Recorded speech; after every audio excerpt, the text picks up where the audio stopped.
Hey guys, today we are talking about Cry of Fear, a free horror game slash mod of Halflife that released in 2012. It's a pretty good game. Now, without getting into any spoilers, you play as a man named Simon who wakes up in a city and then encounters a bunch of weird, creepy creatures that are just unexplainable. You are forced to fight through many creatures and many horrible, terrifying stuff to get to the end. So before watching this video, you should definitely play it this Halloween season, as there will be a ton of spoilers all over this video. Now, this video is going to be a bit different than my others, as the content I'm talking about is pretty serious and not for the faint of heart. So if you have trouble for things like these, I suggest skipping this one, alright? But if you stick around, trust me, it'll be worth it. Now let's get to the point. Cry of Fear has a lot of enemies, and if you play to the end, you'll know that all of these things you are fighting, all of the guns and weapons you are using, all of the puzzles you complete, are all a figment of Simon's imagination.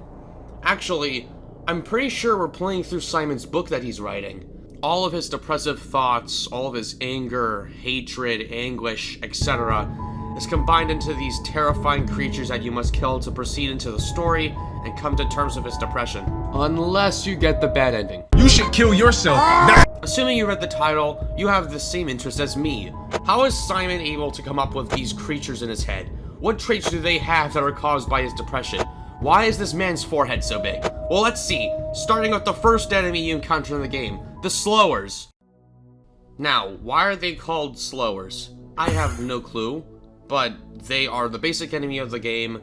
Easy to kill with not much health, but they do have many variants. The first 3 variants are the ones you encounter the most during the game. Analyzing them, it's actually pretty hard to attach them to Simon in any kind of way. The only theory I can come up with is that these are based on horror movie characters that Simon watched before, which may seem like a stretch, but I'm trying, okay?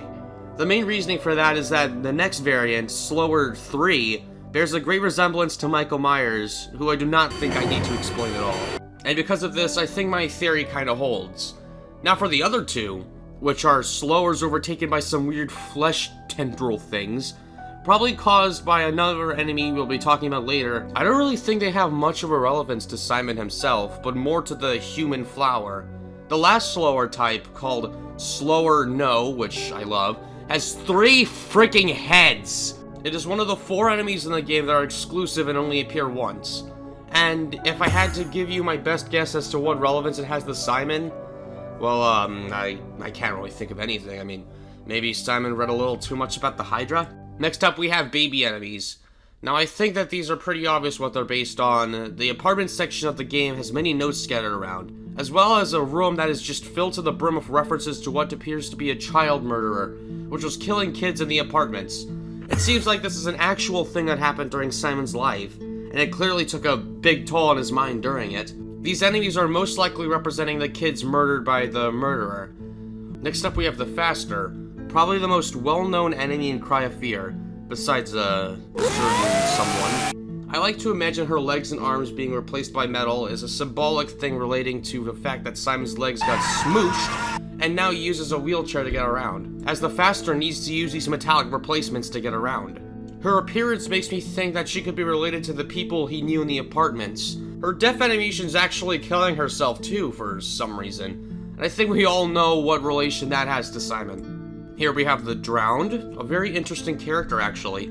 I like the mechanic where she tries to make you go commit die. I feel like the only relevance it has towards Simon is the fact that it makes him have suicidal thoughts. Now that I think about it, it could also relate to the mothers and children he mentioned in the baby part, as the Drowned will attack you with a newborn with knives for some reason. That's my theory. There's another version of the Drowned called the Dreamer, although it only appears in the game as a jump scare. I feel like it might also relate to Simon's mom in some way. Actually, because she only appears once or twice the whole game and is never an enemy. Who knows? Here we have our first boss enemy, the Sawer. All the pins or nails in his head could represent the pain and suffering Simon is going through. Maybe it could also relate to how Simon hurts himself, as we can clearly see wrist scars on his arm during his healing animation. Now, when you see how he kills Simon, you see the way how he cuts him? Yep, he's cutting off his legs, you know what that means! And of course, it kills itself when it's defeated. So, yeah. No! After beating the boss, you meet the Crouchers. Surprisingly, this is the only area you see them in, and you never encounter them again. When they attack, they obviously target Simon's poor, frail legs. And they could also represent the feeling of being disabled, being lower than most people since, well, you're in a wheelchair. Although, this is a bit of a stretch, probably it's just the first thing I said. Next we have the Sumo, mostly encountered in sewer areas, what a surprise, and places with water. I think that the barbed wire being wrapped around the Sumo is based on a straitjacket, and that obviously relates to Simon's crazy mental state. The way it attacks while trapped could also represent how even though he's trapped, the straitjacket doesn't stop him from yelling and screaming. Or in this case, attacking with his damn tongue, ew. Next we have the Crawlers. Although their file name is... what? How do you pronounce this? Krypande, which translates to crawling in Swedish. Quite a rare enemy, only being encountered in ventilation areas.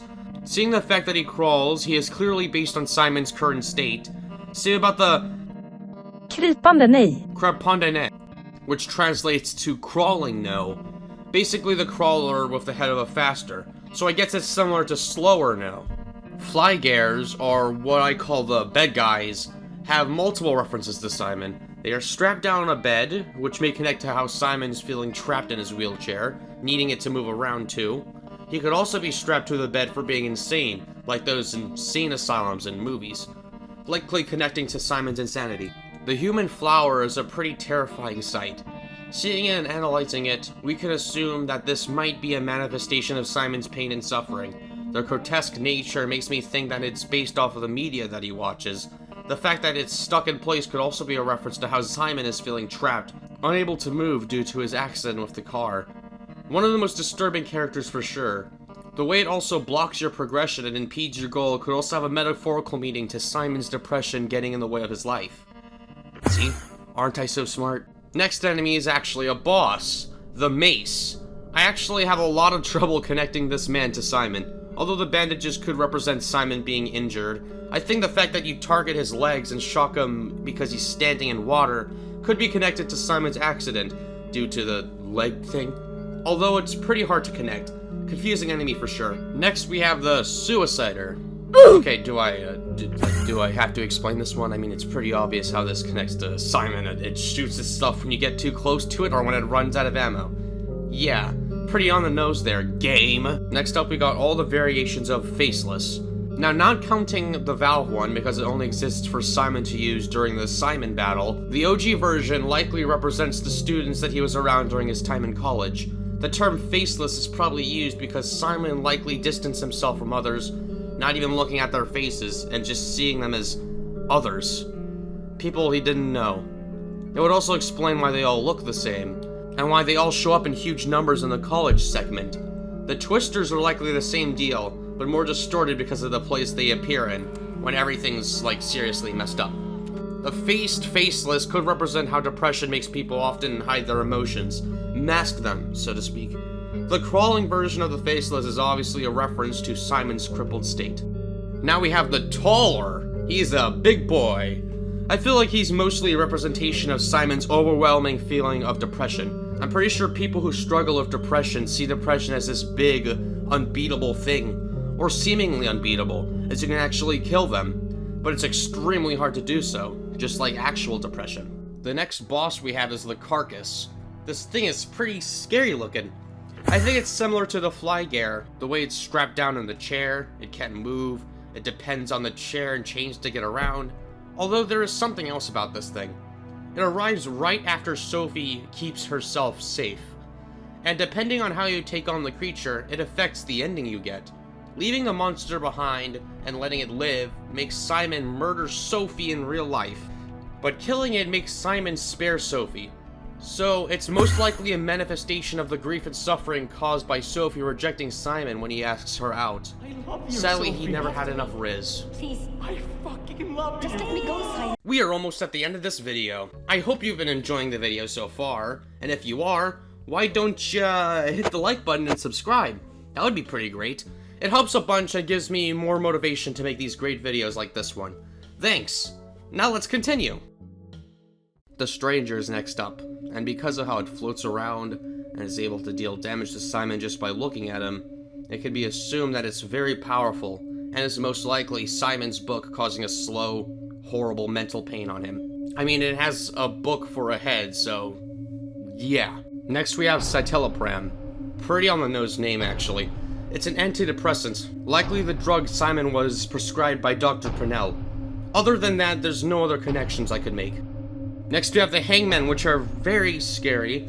Only appearing in the subway nightmare maze, the name is an obvious reference to Simon's suicidal tendencies. The fact that they are in straitjackets is also another reference to Simon's insanity. That's pretty much it, actually. While we are here, we might as well mention the hangers, which are also in the same boat. They appear in the forest section, falling down and screaming, dying instantly. Pretty gruesome. Spitters are pretty weird. They only appear in the train section and they spit stuff at you. I'm gonna be honest, I could not connect anything about this thing to Simon, except for maybe its very weird bent posture, which might represent Simon's crippled state. Here we have crazy runners, like, man, I can't think of anything. I think they have the same model as the Drowned, but they are nothing like the Drowned. Considering they run and they indeed look crazy, it can be assumed that they are connected to Simon's lack of sanity. This frickin' guy, the Upper, is a slower reskin, only appearing once, although its one appearance is so damn terrifying. Playing this sound once it appears.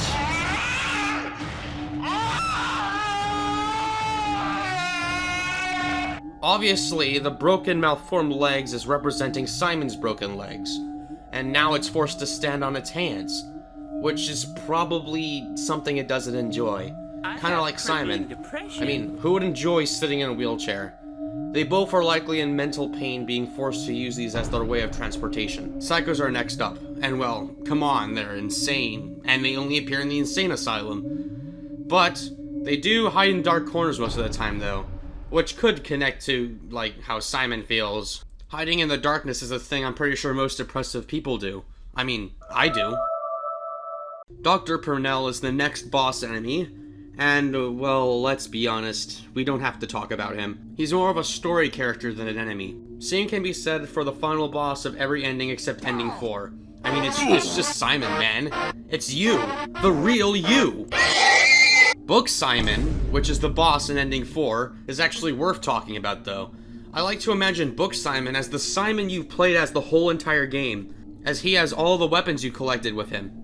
Except for the MP9, I mean, he's cooler than you, he gets that one. But he finally meets real Simon, and he is the final boss of the game. He is the true depression that you need to overcome and take down. And once you beat him, it just turns out Simon shot a bunch of cops that walked in on you, so haha, damn, oops! Now we're at the final one, the one that I saved for last.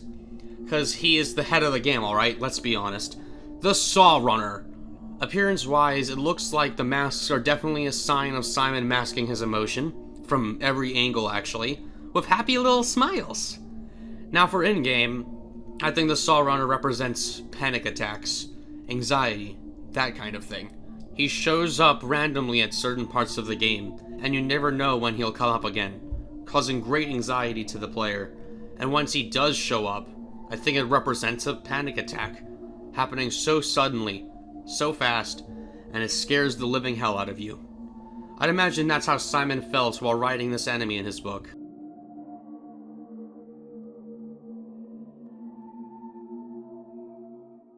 And that's the end of the video. There were a few other enemies I'd not talk about, as they only appear in other campaigns, but I figured I should just stick with the OG vanilla game this time around. Sorry if this video got a bit dark at some parts. Cryofear is a dark game after all. But anyways, if you enjoyed this video, please give it a like, subscribe, and comment what I should talk about and go in depth on next. I make these videos all by myself, the writing, the art, everything, so it would be great if you can do that for me. Please? Pretty please?